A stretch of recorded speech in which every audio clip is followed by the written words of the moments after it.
Now they begging for a fight. Now they want to fight me now. I don't sell, so there's no need for you to even mention my name no more. Don't say Terence Crawford. Yeah. But in the same token, Jaron Ennis had a Cause he a hater. Nah, you think so? You think he had something to do with it? Hater. Cause he a hater. Boots' words didn't fade into the background. Instead, they fueled a storm. Fans and analysts began drawing battle lines, questioning whether his critique came from honest analysis or envy of Crawford's spotlight. Some fighters even labeled him disrespectful, arguing that dismissing a 3-division undisputed champion bordered on ignorance. But Boots doubled down, promising that if Crawford ever stepped in with him, it wouldn't go 12. For him, Crawford's legacy talk meant nothing compared to the reality of sharing a ring. And with Crawford fresh off Canelo, the calls for the two to settle it have only grown louder.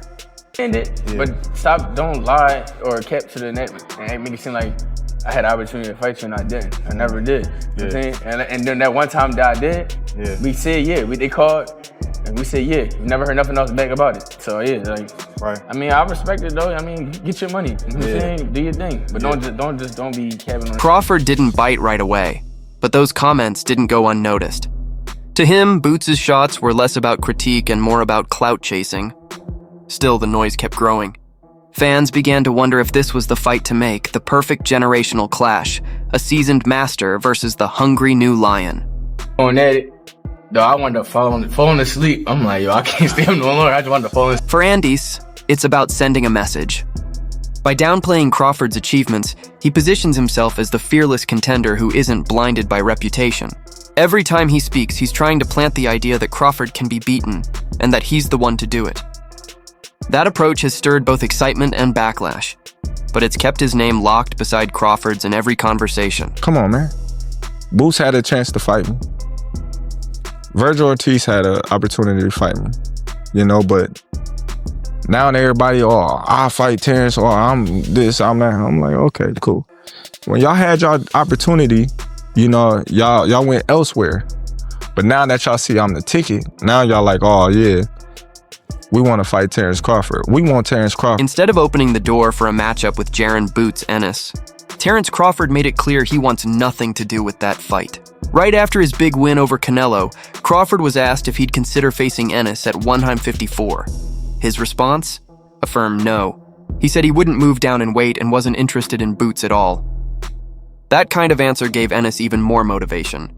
Now he can point to Crawford and claim the champ is dodging the new blood. Sure, Crawford stands at an impressive 42-0, but Boots is also undefeated and chasing that same type of spotless record.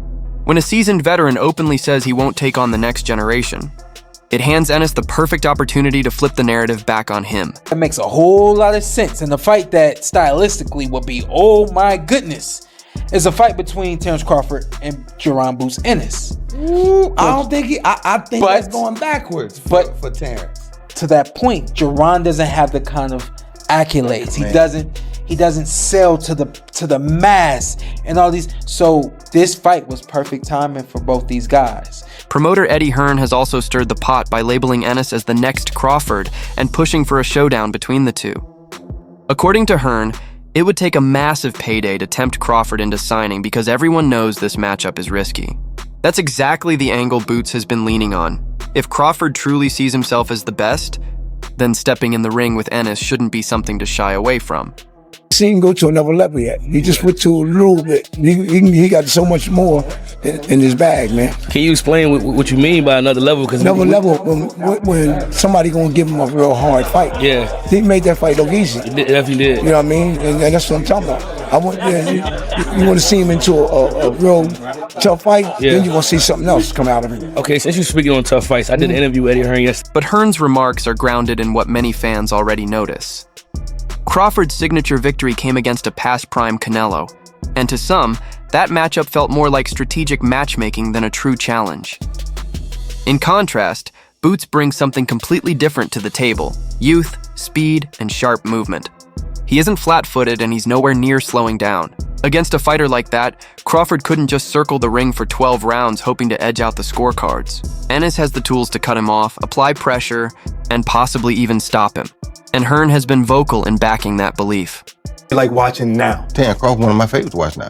I love Terence Crawford, and I like to watch NUA too. NUA can fight. And you know who else I like to watch though? I like to watch Boots. Oh, okay. Boots, yeah. I love watching Boots. Boots got He's game. a fighter. People don't understand Boots got game. You know what I'm saying? I mean, Boots, every now and then he messes on defense a little bit, but Boots got game. Boots versus Terence Crawford. Now, Boots hasn't proven himself enough to tell me for me to say that he gonna beat Terence Crawford because Terence Crawford still is. Crawford's longtime coach, Bernie Davis, has also jumped into the debate, firing back at Boots. Davis claimed Ennis is still riding with training wheels, pointing out that despite having over 30 fights, he hasn't faced anyone truly elite. He argued that Boots' recent opponents weren't top tier and urged him to test himself against bigger names rather than stacking wins over lesser competition. But that defense of Crawford's legacy sparked a new argument. When you look back at Crawford's own resume at 28, it wasn't all that different, raising the question of whether Davis's criticism really holds up. Crawford says, show me the money. And I'm like, well, Crawford, you're the A side. You're supposed to show Boots Ennis the money. That's the funny part about it. You keep telling Ennis to go get the money. You go get the money. You're the A side. Ain't that how this works? In boxing, the A side is the one. Back in Crawford's late 20s, his own track record wasn't much different from Ennis's current path. He was taking on opponents like Ricky Burns, Ray Beltran, Yuriorkis Gamboa, and Britus Prescott, fighters who were already past their peak years. It wasn't until Victor Postel, when Crawford was nearly 29, that he faced a truly notable name. That's why it feels ironic when his camp criticizes Boots for not fighting top-level competition. And that very irony is what fuels Ennis's confidence every time he claps back. What's the fight, or who's the dance partner that makes Boots a star? Right now, I don't even know anybody, for real, and anybody that got a big name. Got you.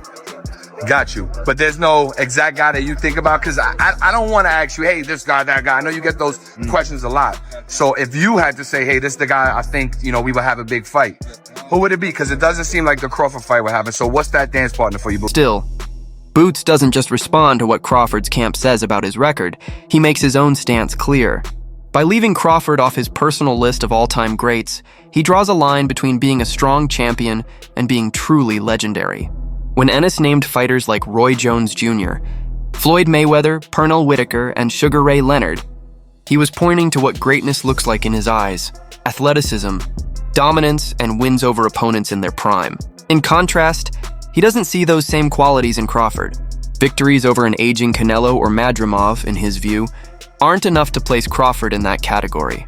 Since they sparred over a decade ago, no one's been a bigger Terence Crawford believer than Tim Bradley. Right. And so Tim still picks Terence to beat Boots, still picks Terence to beat Canelo, but as he continues to assess things, and this is how I felt for a while, is that it's a little similar, not quite all the way the same, but it's a little similar to the Canelo and Benavidez. Promoters such as Eddie Hearn are already highlighting the financial risks involved.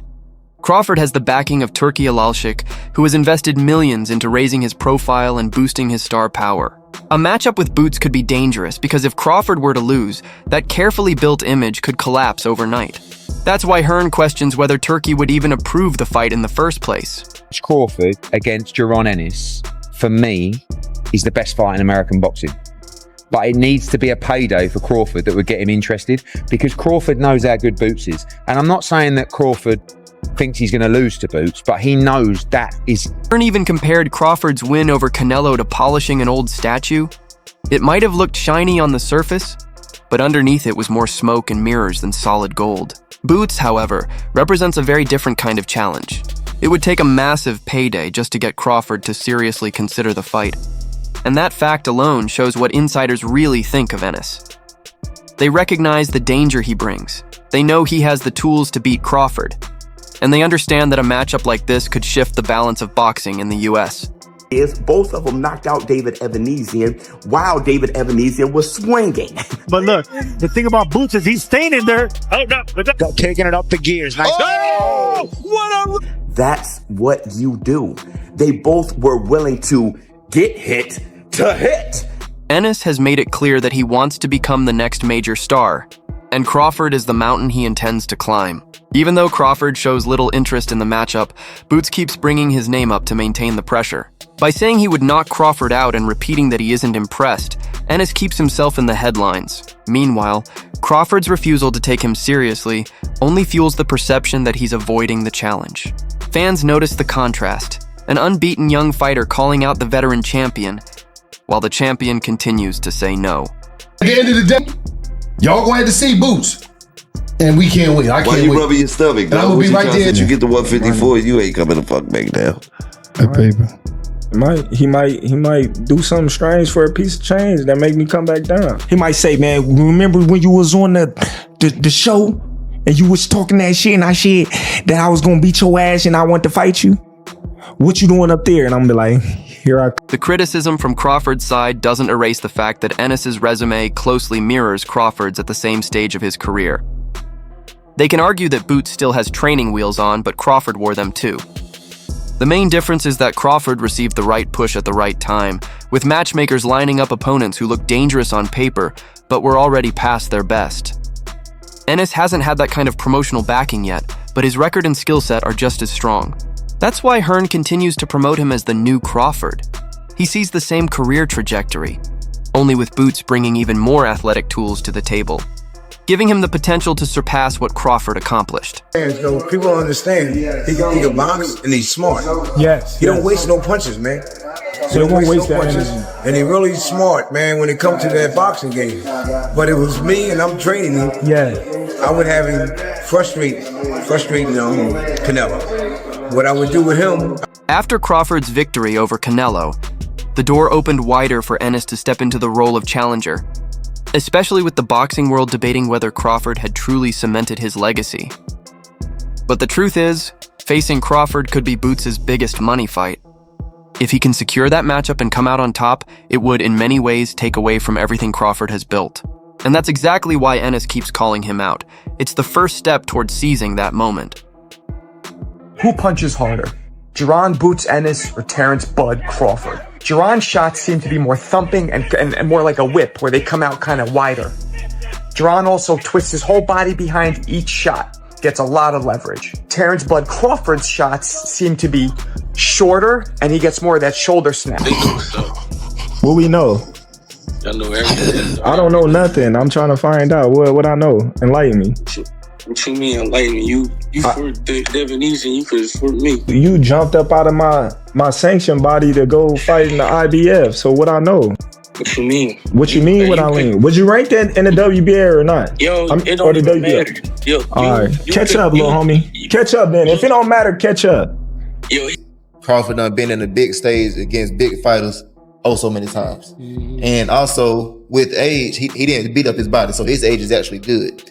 He got the grown man strength. He not just grown man strength, but he built on top of that. Like look at him at 135. He was a little scrawny dude. He wasn't a big dude. Now look at him. He ripped up everything. He's strong. So sure. I feel like he got everything. All this. No, he don't bring nothing to the table. He got our leftovers. Why would Bud want to go backwards? I wouldn't go backwards. Bud looking for bigger and better fights. So where he can etch his name in the concrete forever. I don't know, because I really don't look at none of the welterweights since we did clear the division out.